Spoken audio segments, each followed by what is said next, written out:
Welcome back to another FPL video and podcast. This will be the best wildcard team for Gameweek 37. Even if you're not using the chip this week, you can still use this as a template for your final transfers of the season to identify the best players in every single position to bolster your position in the mini leagues and the overall standings. So let's try to end this season as strongly as possible and check out the deadline stream on Friday so you have all the team news, injury updates, the top 10 captaincy list, and much more. Hundreds of your questions will be answered as usual, and the same goes for UCL Fantasy towards the end of this month for the Champions League final in match day 17. Smash the like button of this video, subscribe to the channel, and also hit the notification bell so you never miss a single upload or live stream for both FPL and UCL Fantasy. Check all the links in the description for my Patreon and the championships, further links to my videos, amongst my other perks. The Discord server, FPL League, and Spotify can also be found in the description. But without further ado, let's jump straight into it.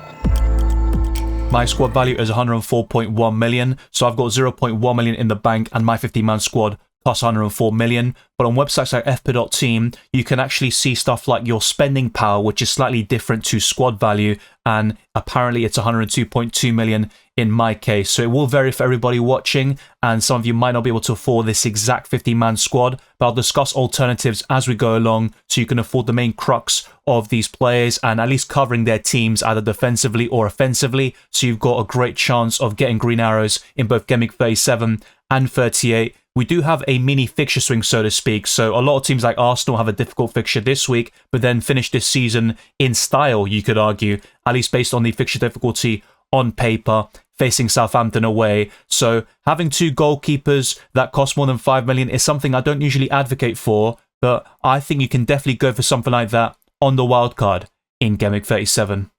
If you were to build a best free hit team for this upcoming deadline, you'd probably go for Jordan Pickford facing Southampton at home, but the Toffees haven't been as solid defensively under David Moyes as they were under their previous manager, Sean Dyche. So I think if they still had that man in charge, I think going for 2 or 3 Everton defenders, including Jordan Pickford in goal, would be a viable strategy, but it's not necessarily a must-have now, despite facing the worst team in the Premier League. And the Saints got a 0-0 draw against Man City, and that obviously shocked absolutely everybody, and no one would have expected that whatsoever. But I think they'll open up a little bit more against Everton, and this will be the Toffees' final game at Goodison Park, at least for the men's team, and I think Jordan Pickford can keep a clean sheet, and Everton could score 2 or 3 goals here on such a special occasion. Now, my other goalkeeper isn't a backup, but instead is David Raya, who might be the best goalkeeper for Gameweek 38, but for this week, you'd rather start Pickford facing Southampton at home compared to Arsenal hosting Newcastle in that battle for second place in the Premier League table. And I think these are the best goalkeepers for the remainder of this season. You might still make a case for sales or a few different options here and there, and I completely get that. Let me know your thoughts down in the comment section below for alternative suggestions in every single position. But my favourite goalkeepers right now are Pickford and David Raya. In my Transtips podcast, I suggested Michael Keane as a purchase, which might be very surprising. He only cost 3.8 million and he's got one good fixture because Newcastle away in Gameweek 38 looks extremely tough. But for this week, I think it's worth going all in on Everton. Maybe not to the same level as I mentioned before of tripling up on them defensively, but you can go for Pickford, possibly Keane or another Everton defender, and then go for Beto up front. That's something you could entertain for Gameweek 37 alone. And whilst I'm not completely convinced about a clean sheet this week for the Toffees, I think they've got arguably the best chance of any team on paper. And I'll talk about this when I discuss the clean sheet odds and the over 2 goals odds in my deadline stream on Friday. But Keane is also an enabler and facilitator who you can start this week and then bench in Gameweek 38. And those extra millions in your bank can definitely help you to invest in as much money as possible in the midfield and forward line to get those captaincy options, transfers, and also that high ceiling from these players for the last 2 Gameweeks of this Premier League campaign. Next up is Gvardiol, who has been an excellent signing on my Gameweek 30 wildcard, even though he's playing as a centre-back nowadays compared to the usual left-back spot during his tenure at Manchester City. But he always offers attacking threat from set pieces, and when he plays on the left, he bombs forward there when given the license to go into those advanced positions, and he has an eye for goal from open play. So I think Gvardiol is an enticing option in Fantasy Premier League, and Ruben Dias has been solid in the last couple of weeks, but he's got 0 goals and 0 assists, and Gvardiol will always offer more attacking threat than the Portuguese teammate there. So I think Gvardiol is the best Man City defender by some distance, and whilst the likes of De Bruyne, Marmoush and Haaland might not look as appealing now as they were earlier this season, I think going for 2 Man City players is still a viable strategy. Next up though is Daniel Munoz, who did very well in Game Week 36, one of my only decent performers there,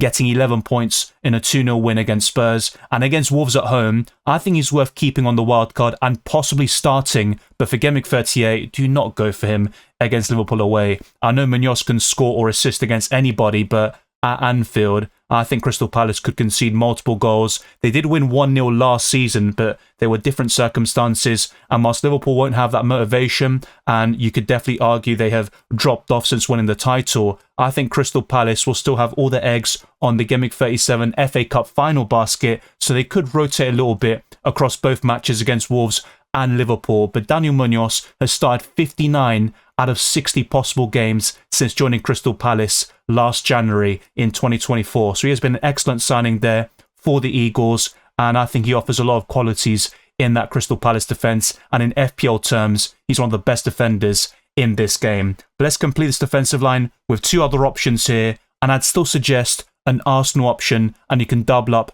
on the Gunners defensively. So I've gone for Jakub Kiwior, who offers better value on paper compared to William Saliba and the rest, but those options will get more bonus points over the course of a season, and I think Kiwior has been fairly decent in Gabriel's absence, but at times you have seen the real need for Arsenal in terms of leadership, and against Liverpool, they severely missed Declan Rice and Gabriel there, and that spine has been decimated in the last couple of months. But there have been some positive news there for Arsenal for the first time this season, it seems, with the likes of Trossard, Rice and Kai Havertz all in training, so they could all feature against Newcastle at home in Game Week 37, but Kiwior will remain in that starting lineup because Gabriel is still out for the rest of this season. And the final defender costs over 5 million, and if you are struggling for funds, you can go for a cheaper counterpart in Dean Howson, but if possible, I'd recommend Kirkes for the attacking threat from open play. He has 2 goals and 6 assists this season, decent underlying numbers for a left back, and he has gotten some bonus points from time to time, particularly when Bournemouth keep a clean sheet or fail to score many goals there. So I think Kirkes has many avenues to points, just like Daniel Munoz, for example, and he's a great option against Leicester at home on paper in Game Week 38. But the Foxes have been in decent form recently, getting a 2-2 draw against Nottingham Forest recently, which surprised everybody as well. We had a few shocks in the last couple of weeks there in FPL, and we could get a few more for the final 2 game weeks of this season. One of the best midfielders in FPL is undoubtedly Jarrod Bowen, who has returned in 4 consecutive games, getting bonus points on every single occasion, and he has been someone I've severely lacked in Fantasy Premier League recently. And I think against Nottingham Forest, who have struggled recently, Bowen can be the difference maker for West Ham, who've had a terrible season, but Bowen has been a shining light in the otherwise dismal campaign, and I'd highly recommend him for the last 2 game weeks of this season, facing Ipswich Town away in Game Week 38. We can be considered for the captaincy. The same goes for Cole Palmer in Game Week 37, facing Man United at home. He got a massive return against them last season at Stamford Bridge, but he hasn't been the same player this time round, and his only recent return was a penalty against Liverpool, but I think that definitely bodes well for him over the last 2 game weeks, because having those penalty duties can always help you. You might have a terrible game from open play, but Palmer can churn out with that goal and also bonus points that comes with it. And he has played well recently in terms of overall performances. Against Newcastle, it's difficult to judge because Chelsea went down to 10 men, but in previous matches, I think Palmer was playing well, just not really getting those goals or assists from open play. And for Game Week 37, I think having Palmer is a bit of a differential compared to other engaged managers on X and YouTube. But let's also go for Mohamed Salah, which I don't think is absolutely essential like it was earlier this season, and you can definitely go away from him and go directly against the template and use those funds to go for Palmer and Saka simultaneously, whilst having Isak up front and maybe 2 premium defenders, or perhaps adding a 3rd premium midfielder, so to speak, or someone who costs around 9 million like Kevin De Bruyne. So there are different ways to go about it, but I'd still recommend Mohamed Salah. He's a top captaincy option for Game Week 37, probably in the top 5, which you'll see in my deadline stream with the rankings, and also for Game Week 38, facing Crystal Palace at home, I'd be very confident that Mohamed Salah will return there. But to be honest, I said the same thing against Arsenal, and Salah had a pretty poor game overall. But let's complete this team with 2 other options, one of which is template in Bryan Mbeumo, and you can definitely try to go a little bit different if you wish, if you feel it's just too template and you want to go for something that has a high ceiling and you can definitely have those rank rises in your mini leagues and the overall standings. Now, one player I'd consider is Justin Kluivert facing Leicester at home in Game Week 38, but there is a reason why he doesn't feature in this squad, and Bryan Mbeumo has been very consistent over the last couple of months. He's on penalties, solid underlying stats, and the fixtures are pretty decent overall. And the final midfielder is Morgan Rogers. I would actually advocate for 2 Aston Villa players. You might even consider a defender, which isn't a bad idea at this moment in time. It's something I'm not usually too fond of, but having Rogers and Watkins simultaneously is a great differential play. Having only one of them might not be differential in of itself, but having both of them, I think, is definitely a way of separating yourself from the rest of the pack. And up front, we've got plenty of options to choose from, all at different price points, but there are probably 5 that really stand out above the rest. Despite the huge disappointment in Game Week 36, Vissa is still a top option who has shown real consistency as well, and you can't expect these players to return in every single game, although I was kind of hoping for it because I bought Vissa in, which I discussed in my team selection video, but he is a good option for the last 2 game weeks. He can match Bryan Mbeumo, and the only thing that separates both of them, apart from the midfielder versus forward kind of advantages you usually get, is the penalty duties for Bryan Mbeumo. But other than that, I think Vissa can easily match or outscore Mbeumo at times, and we have seen that happen very often since Game Week 30. Having both of them is another differential play, so to speak, and not that many managers will have that combination. So the EO, effective ownership, will be relatively low, or at least not as high as you would have expected. And that's why Ollie Watkins will complete another attacking double up here. So with Brentford and Aston Villa, you are putting several eggs in those baskets, but I think it's still calculated. The fixtures are there. You've also got some very consistent performers with Rogers, Watkins, Mbeumo and Vissa, and those duos are right up there in the Premier League as some of the very best. Now, the other forwards I'd encourage you to consider are Alexander Isak, who's template. I still think is a good option for the last 2 game weeks of this season. Chris Wood is still solid, despite the downturn in form for Nottingham Forest and himself. He did reach 20 Premier League goals against Leicester, and he will get to 200 FPL points very soon. Mateus Cunha was subbed off before 60 minutes. That was another mistake I made with my transfers and taking a -8 hit and being overly aggressive, it seems, but here's another one that I'd still urge you to consider. Mateta against Wolves at home, if he gets that start and 60 plus minutes is decent, but I'd put him lower down in that pecking order. For Game Week 37 specifically, there are 3 forwards that stand out for that specific game week in mind. Beto, Delap, and Vardy. So one of those 3 could be great options for Game Week 37 alone, but over both game weeks, and someone I really like for Game Week 38 is Evanilson, and that's why he does make it, and he's a massive differential overall with approximately 4% ownership, and he's someone I'd urge you to go for in that Bournemouth attack, even over Justin Kluivert, who has the penalty duties over the Brazilian. But for Game Week 37, if you want to go really differential up front, go for one of Beto, Delap, or Jamie Vardy. But when you're also thinking about Game Week 38, I think Vissa, Watkins, and Evanilson are the best forwards. It's never too late to use websites like FPL Team to visualize future game weeks, unless you get to Game Week 38 where you can't visualize a future game week, but you get my drift. It's a great resource. You can compare different chip strategies, visualize wildcard teams, which I'm going to do here for Game Week 37. Pickford and Keane would complete a defensive double up there for Everton, facing Southampton at home. You also have Gavardio facing Bournemouth at home, and Daniel Munoz facing Wolves. Rogers, Palmer, Mbeumo and Bowen also have home fixtures. The same goes for Watkins and Vissa up front, and Salah is the only away player in this starting 11 for Game Week 37, and he is a front runner for the captaincy. But FPL Team do favour Palmer slightly. They both have 6.5 expected points, but I think Palmer's is marginally higher overall. Raya, Evanilson, Kivior and Kirkes complete the bench. They have poor fixtures on paper, but maybe one of them could produce a return in Game Week 37, and you might consider starting them right now. But they're really there in this wildcard team for Game Week 38. And that's where you can make several moves, maybe even take a hit, or you might have multiple transfers to bolster your Game Week 38 squad as well, and really hone in on each game week as it comes. And with only 2 left, of course, it makes it a little bit easier to manage. But there is a fixture swing between both game weeks, and several teams like Arsenal have a tough fixture now, and then round off the season with a more promising fixture on paper. So you can have Raya and Kivior facing Southampton away, Gvardiol facing Fulham away, and Kirkis facing Leicester at home. The same goes for Evanilson, who would be introduced into the starting 11 as well, with Palmer, Mbeumo, Salah and Bowen forming a strong midfield, albeit slightly template, and Visser and Watkins up front, and that's where you can make some ground up on your competitors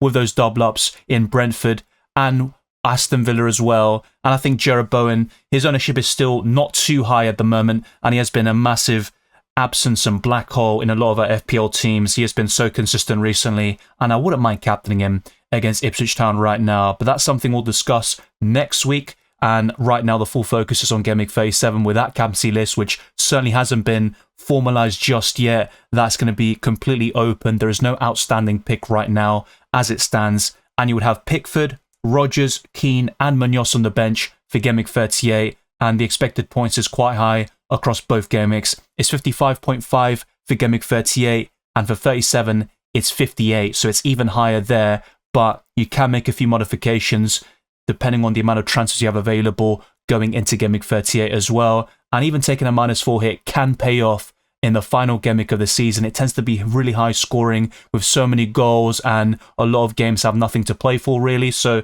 essentially there's less pressure and you see more attacking football and experimenting for next season already. We do see that happen quite often, but of course those teams still involved in that race for Champions League football, they'll still have something to play for, and those games could be slightly cagey, like Chelsea facing Nottingham Forest, so you might want to go away from Cole Palmer there and perhaps go to Bukayo Saka for the final Gameweek of the season. But for Gameweek 37, if you have that luxury with a wild card or being able to make multiple free transfers, I'd recommend Palmer over Saka for Gameweek 37 specifically. So those are my final thoughts on the Gameweek 37 and 38 teams and how we can really optimize our squads for both game weeks and the best wildcard team in the process, covering the best players in every single position and some possible downgrades you can make elsewhere. So if you really are struggling for funds, I think Howson over Kirkes is one of the simplest ones you can do, or perhaps even downgrading one of your goalkeepers to a cheap option. I think that's the best way to go about it. And if you're still struggling, then you might have to go away from Ollie Watkins to Mateus Cunha, and that gives you 2 million in the process. Or you might even want to go for a different forward entirely, like Delap, Vardy or Beto for Gameweek 37 specifically. But what I've done in this video is cover the best players in every single position, different captaincy options, transfer plans, and what you can do between Gameweek 37 and 38 to rise up those mini leagues and the rankings. We are approaching the end of this FPL season with this penultimate wildcard team video. Now, essentially, this could be the final one, to be fair, because what I'll do next week is a best free hit team video or best team, focusing specifically on Gameweek 38, but the transfer tips and team selection videos will still be headed your way, the deadline streams as well. And if you want to see a reaction stream for both Gameweek 37 and 38, then let me know down in the comment section below. And like this video, let's get it to over 100 and also push towards new goals like 34,000 subscribers by the end of this calendar year. 40k will be a huge aim by the end of 2025. And you can also follow me on X, Instagram and Blue Sky, DylanRCM for the latest FPL and user fancy updates. The Discord server, FPL League and Spotify can also be found in the description. The same goes for my Patreon and the Championships. There is the join button on YouTube, and going to patreon.com/FPL Dylan will take you to my page, and you can also find me across all these platforms by typing DylanRCM as well. I'll see you on Friday for another FPL deadline stream, and by the end of this month, on the 31st of May, there'll be another deadline stream, but this time for UCL Fantasy ahead of the Champions League final.